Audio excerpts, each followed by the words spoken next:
Kubor nakaslem jong nongsan hima.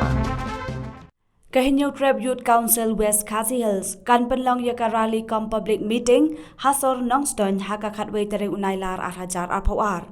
Kaban sedang da kajing yat padba na State Bank of India New Nongston speng thaulang mela hakapor khat arbajino phaisngi bat penkut ha New Nongston Market Complex da kajing alang. Ka kerwak kubor na ke HYC laong baka jing temu jong katai ka rally kalong ban penpau syaka sorkar ba ke HYC harengkat ki ba bakim pediang bat persya jori ka soskular lani ke MOU balai soy pedeng ke sorkar Meghalaya bat Assam ban penbe je uput usam haki henriu neki khat artli ki jaka bayaka ja klem da buram ye ki hima ki raj bat ki nong shong shnong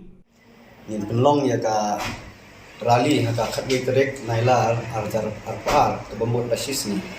di kerpat ya ki pajba nong snong ke batai dan bertalem haka ke rally ba ni kum keseng ni semua persyak ya ke baka sorkar telah dilam no ya kendau siap dengan ni saka jela Asam lingba kejingsoi jongki ya ka MOU te habade bakane na kalyang jongi kum kaseng ida berji sokhya ida berji smo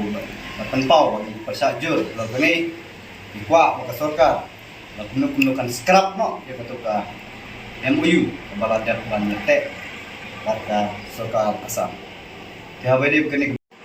smo ham kerpat iparo ipaipa dokatai West Khasi Hills di away kat basongkya